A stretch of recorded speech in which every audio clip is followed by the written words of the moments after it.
Everyone. My name is Savannah Polonio and I am your host for today.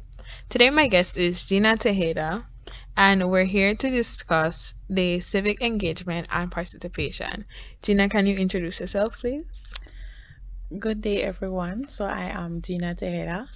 I am a previous member of the Youth Shadow Council cohort of 2022 to 2023, and I'm a recent graduate of St. John's Junior College.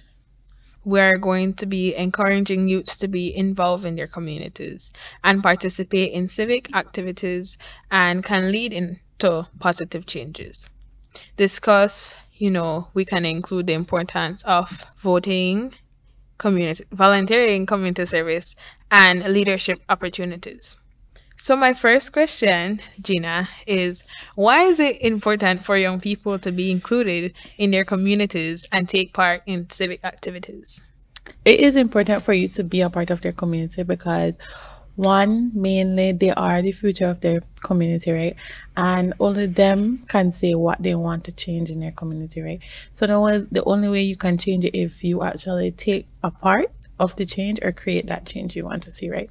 So it is important because one is development in the community, and two, it also helps you to self-build and learn who you really are, right? And it also benefits you because you get to learn or see different things from different communities and see how other people live and learn off of that. And it also teaches you to appreciate what you have. So, I would want you to go in more in depth on, things that you have done as a shadow counselor. Because along with my counselor at the time, I was shadowing Miss Natasha Pipersberg, and she had a very large portfolio, I should say, right? I won't go in detail. A part of her portfolio was women and children. So what we did was a back to school haircut in the complex area, and we offered free haircut for all the young boys in that neighborhood, right? That's one thing I did as a youth shadow council. I also did was painting of parks. The park at Faber's Road across from Margaritas. I think it's the Zion Park, right? We repainted that park also. We did back to school drives. And what we did in the Caribbean Shores area, which is around the Bayman Avenue, right? We did a Halloween distribution. So me and my counselor, we dressed up as witches and we distributed candy in front of the office on the Bayman Avenue. And that same night, we also did a movie show in the port area. Yes. Nice. And so, my input in my community has been a very large span. I've met so many people like yourself.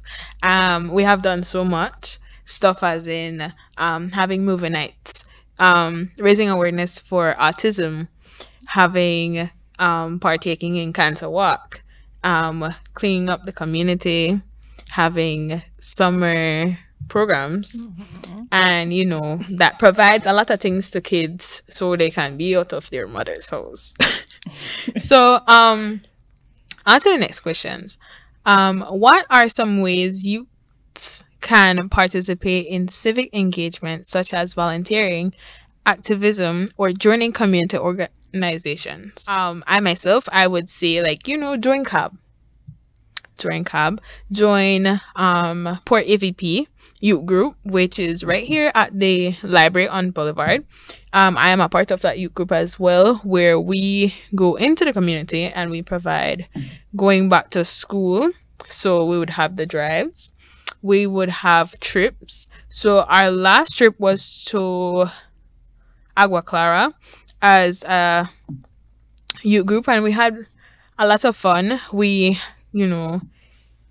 besides Agua Clara, we went to the other river site where I believe it's Ayala's, where you have the canoeing and the zip lining as a youth group. And I really, that was my first time hanging out with so much young people around water. And there were a lot of games where you learn how to build yourself. And so there's one more that I advise to join as well, which would be the DYS youth group. It caters for only girls, but it's, very good, especially as teenagers. There's a lot of things that, just like what we're here to do, talk about topics. As girls, you talk about a lot of things and share. So DYS provides that safe haven for girls to come on and hang out, and they do so much more besides just DYS. So, what are some ways on your behalf? There are other more youth groups that's in the city that they offer. There is a Nazarene youth group, right? That's a pretty nice youth group also. There is the Belize Young Life youth group also. And obviously they have the Youth Shadow Council, which they're also probably in the process of taking applications, right? Yeah. But I may say when it comes to youth, right, and these programs like CAB and Youth Shadow Council, they feel like it's biased, right? And I just want to say it's not. It's a fair process of selecting these people, right? I agree. Because for the Youth Shadow Council, it takes a long process, and I would know. So you'll fill out your application, and if you make it to the finalists, you'll get called in for an interview.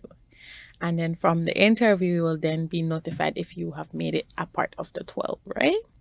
So it's not handpicked, it's through a whole process, and it's the same process for CAB, right? So it's a fair chance for everybody across the board. And for the youth programs that they offer at the council, it's free. You guys can just go sign up. Yes, sign up, guys. Sign up. It's not like, oh no, because of this or no, it's not that. The council also offers the youth hub, the hub, right? Yes, the hub, after school hub. Yes, They the hub is basically an area whereby everyone from anywhere can come and do their homework or just spend time with people, getting to know people from their different backgrounds, or just to socialize. It's well secured, and there is someone watching over them for especially younger kids that are like in infant 1, standard 2, those lower classes in primary school. So there is someone stationed in the hub to watch over these kids. Yeah, and honestly, I've been to the hub like when I was in school, and I gotten help, and they provide mentorship, they help with tutoring, they provide a lot of things that might be expensive for parents to get for their kids. So that's something I really appreciate from Belize City Council, where they provide that as a free source for people in the community and students to build much more outside of school. So how does the volunteering impact local communities and the border of society? Like I said earlier, when you volunteer in your community, you know what you specifically want to change in your community, right? Yes, you might think, oh, that me one say not fix, but it takes time. People will see the initiative and join the initiative, and they will eventually see the change, right? So you have to realize what you want to change. So you have to make that one step, and then there's other people that follow behind to support you, right? And it probably gets bigger than your society itself, your community itself. It will then spread it to the wider society, right? Because then people will come from all over the country or the district to come and support you, to see what you're doing and ask you to come assist in their area. And then from there it grows and becomes something beautiful. Yeah, I agree. Because and one thing that volunteering has done in my life is that sharing on social media and showing that you actually care for your community inspire other people to start do the same thing. And so as a young person, I tend to share, and I've been saying that since the 6th episode, where I tend to share. on social media, easy for us. Share a reel, share a link, share a picture, share the application, tell a friend for tell a friend. And so networking, this multimedia platform is what we're doing. We're sharing with you guys.